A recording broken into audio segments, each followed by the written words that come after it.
So welcome back to video number 2, which is platform comparison.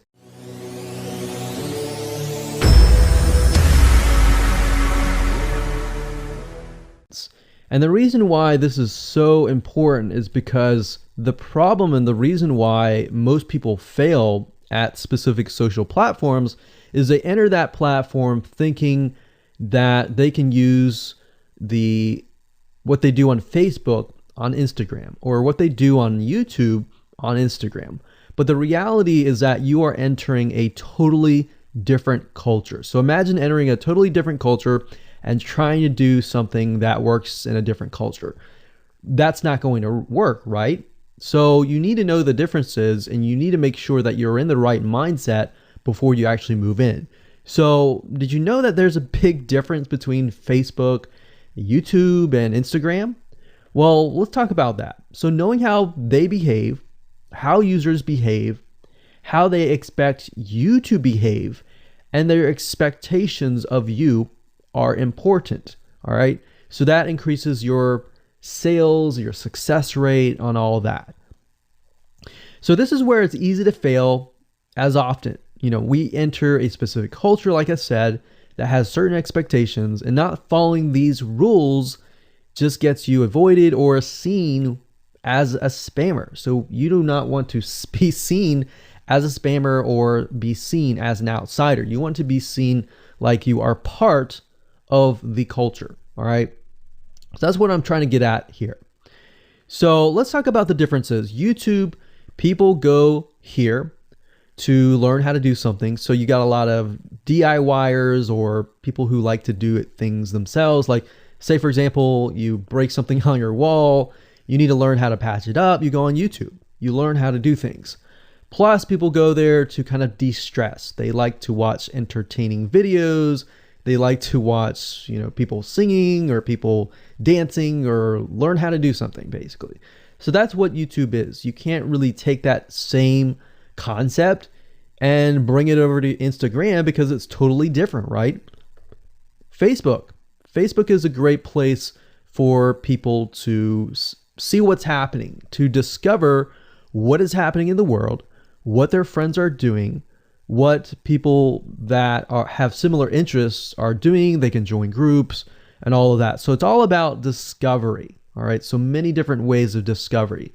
Now, Instagram, on the other hand, is where people come here to get inspiration, to get ideas.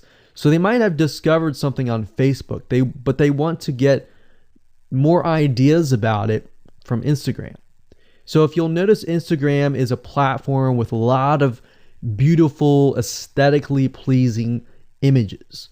So that's another thing. You want to make sure that you have really aesthetically pleasing images. So if you're not a person that create really good images, you're going to need to have a program to do that. And we'll talk more about that later on. You can use these programs to create beautiful looking quotes, beautiful looking images, and all that. But that's something to keep in mind. But people come here to get ideas. They tend to follow brands.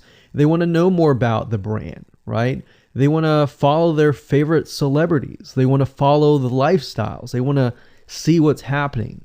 So I'll give you some examples and concrete situations that you can actually get a better idea of how all of this works. But really, what I'm trying to set you up for is success, and set you up for the right mindset so that you move in and you're able to close more sales, close more leads, generate more followers and fans.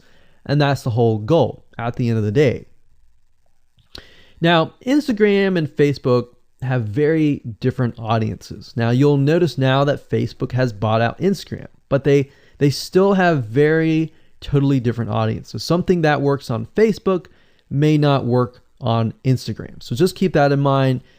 Different platforms, even though something works there, doesn't necessarily mean it's going to work at Instagram.